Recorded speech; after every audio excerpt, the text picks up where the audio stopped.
Staggering numbers are coming to light, shaking the foundation of trust in our mortgage system. Over 22,000 home loans may involve questionable claims.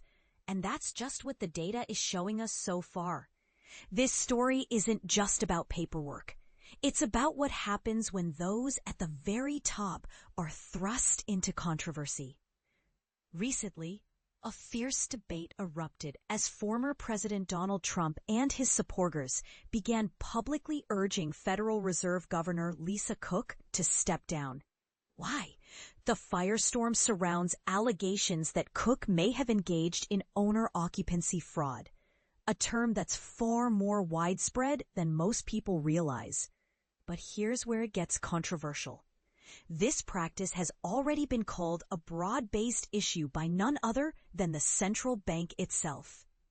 Let's break down what owner-occupancy fraud actually means, because it's not as simple as it sounds. According to a 2023 report by researchers at the Federal Reserve Bank of Philadelphia, so-called fraudulent investors are identified as individuals who obtained more than one owner-occupied home purchase loan within the same year, or, specifically, 4 quarters after securing their first primary residence mortgage.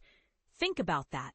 Someone claims one home as their main residence, and just weeks or months later, they do the same for another property. This isn't just paperwork mix-ups. It questions the intent behind the loan applications.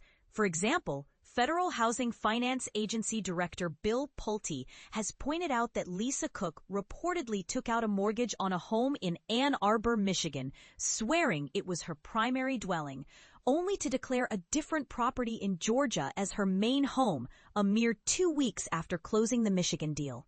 And this is the part most people miss.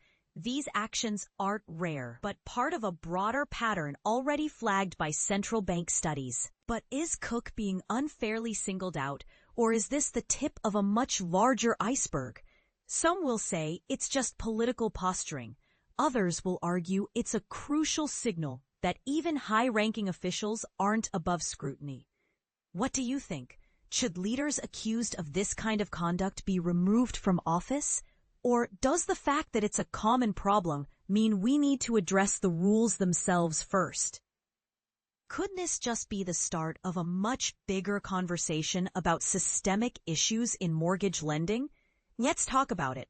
Agree or disagree, your thoughts are essential to the debate.